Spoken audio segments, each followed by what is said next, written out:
You could have you got guys in one championship now that are fucking elite. They're straight up killers.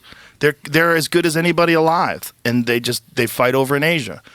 And they just haven't gotten the fanfare and the people behind them like, say, some of the fighters have in the UFC. The UFC is the biggest organization in MMA, period. There's no ifs, ands, or buts about it. If you're not a UFC champion, even if you are elite, even if you're fantastic, there's always going to be that thing that's attached to you that you never fought in the UFC. Which is why I didn't think that would happen, because UFC has progressed so much. It has, but there's still guys that, for whatever reason, they don't make it over here. They maybe ONE FC gives them a bigger contract. Maybe they feel like they can shine over there more. Maybe they have less stringent drug testing, which is a very big factor, an undeniable factor. If you have an organization that doesn't have something like USADA, or people showing up at your doorstep at 6:30 in the morning and waking you out of bed and making you take a piss test and making you take a blood test, then you don't know. If you're just doing a drug test after the weigh-in, that's just an intelligence test. That's just a scientific test. That's like, do you have a good team behind you? Right. Because the early days of the UFC, there was a lot of guys doing steroids, and they still passed drug tests because they knew how to cycle off, or when they got to the weigh-in and they knew what was getting tested for and whatnot. There was camps that had scientists that were involved in the camps. And I know this for a fact. There was camps that had doctors who knew exactly what you could take and what you couldn't take, and how much to take and when to take it. Why wouldn't and when to get it? Why wouldn't you? Because the rub was that everybody was doing it.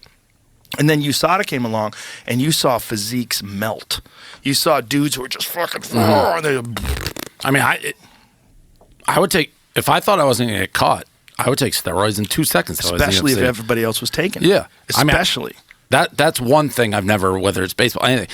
If you told me I could take a steroid and become the best at what I do, I do it in 2 seconds.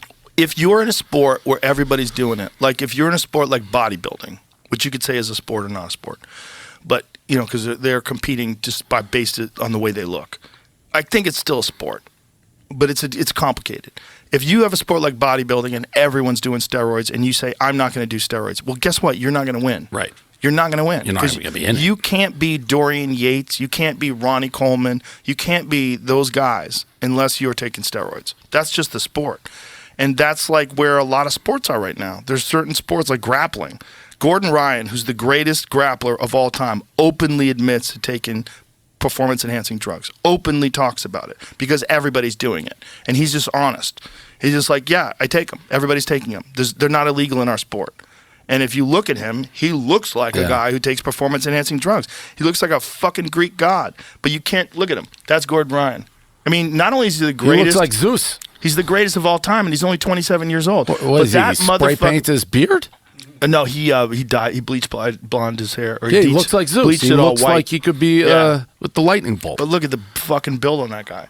And on top of that, he's the most dedicated, the most intelligent, the most technical, and he's trained by the best guy. I mean, he's the baddest motherfucker that's ever grappled. What sport is that? Jiu-jitsu. Oh. He's the greatest no-gi jiu-jitsu competitor that's ever lived, for sure. Everybody admits it. Everybody's scared of him. He dominates everybody. He's won like 50-plus matches in a row, now, which is would unheard of. A guy like that not go UFC? Because of the drug testing? No, because he could go to ONE FC. He could go to one of these organizations that doesn't test like that. But I think because he's not a striker and because he's dominant in jiu-jitsu and he thinks that he could be like a Tony Hawk of jiu-jitsu, like a guy who he rises past he like passes the sport itself, and he becomes like an icon for what that sport is and becomes pop. And he is. He's making millions of dollars without fighting in MMA, without getting the brain damage, and dominating in his art and what he's dedicated to. I mean, you could say it's all performance-enhancing drugs, but that's not correct because it's also his tech. Everybody's doing it, and it's not everybody. There's some like younger guys, like the Ruotolo brothers, who are totally clean, but you know they're 19 years old and in a lower weight class. But he's a heavyweight, and if you just look at all the elite guys in the sport, when you go to Abu Dhabi and you look at the best guys that are competing, so many of them are on shit. Most of them are on shit. Well, if you're not testing for it, right, you'd be a moron not to be on it. To be able to train every day the way a guy like Gordon does, and I mean every day. He trains 365 days a year. Christmas, birthday, fuck you, show up. Everybody shows up. And his coach, John Danaher, is not just one of the most brilliant guys that has ever coached anybody, but he's one of the most brilliant guys I've ever talked to. He was a professor of philosophy at Columbia and got obsessed with jiu-jitsu and started training and then teaching it and then became the greatest jiu-jitsu coach literally the world's ever known. And the two of them together are this unstoppable force. So to attribute all that just to performance-enhancing drugs is crazy. But to say that it doesn't play a part in it is also untrue. There's a factor because the way he's able to train, one of the things, like if you are on performance-enhancing drugs, your recovery is way better.